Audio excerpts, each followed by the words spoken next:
Hello नमस्ते साथीहरु, तपाईहरुलाई अबिराम इन्क्युबेटर एन्ड मेसिनरी च्यानलमा स्वागत छ। साथीहरु, यस च्यानलमा हामीले विभिन्न किसिमका पोल्ट्री जन्य भिडियोहरु प्रस्तुत गर्दछौं। त्यसै अन्तर्गत ह्याचरी मेसिन, यसमा लाग्ने पार्ट्सहरु सँगसँगै विभिन्न भिडियोहरु देखाउने गर्दछौं।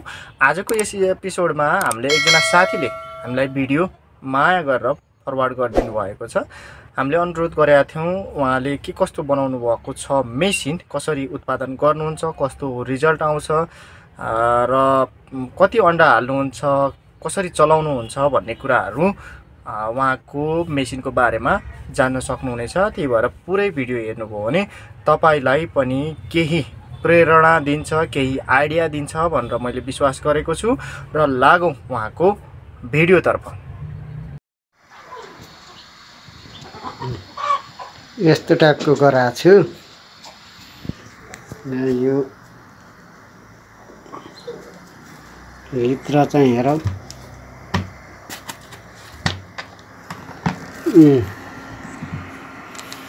एउटा भर्खर निस्किँदैछ। अनि यो फर्स्टमा यहाँ फर्स्ट, अनि फर्स्ट राख्दा यहाँ यसमा, अनि 14 दिनमा यहाँ माथि जहाँ सेन्सर छ बिचमा, अनि निक्लिने बेलामा यहाँ 7 दिन यहाँ बसेर निक्लिन्छ। यसरी सानो छ, सानो ठाउँ छ, अलि हाइट उसको गराएको छु। 3 सिस्टरको कन्ट्रोलर यही भयो। अनि अर्को यो युज गरेछु, यति हो, अरू त्यही हो। यसरी गराएको छु। लाइट त्यहाँ छ, पानी यो नयाँ भइहाल्यो। यो 14 दिन 15 दिन भएको भइहाल्यो। यो थर्डमा चाहिँ लास्ट, एमा चाहिँ निक्लिने, एउटा निक्लिरहेछ भर्खरै।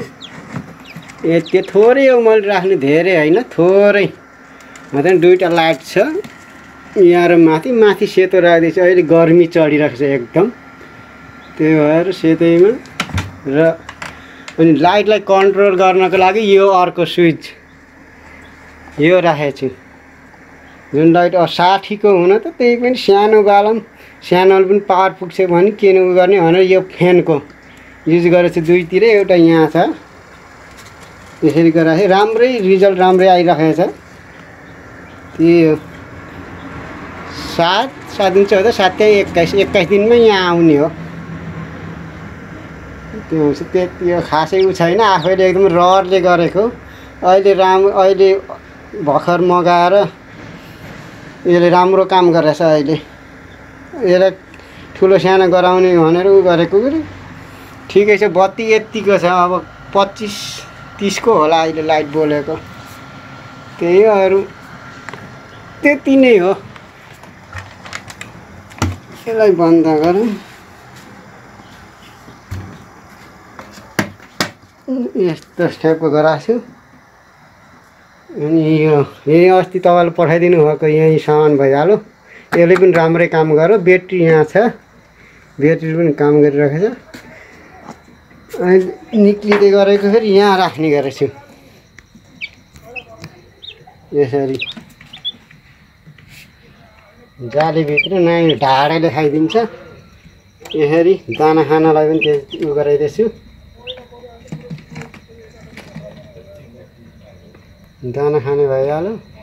त्यही 14-15वटा राख्ने, निक्ल्यो अर्को थप्ने, निक्ल्यो अर्को थप्ने गरिदिइरहेको छु। यो हिजो निक्लेको, एउटा छोडिएको लास्टको अन्डा भएर त्यहाँभित्र।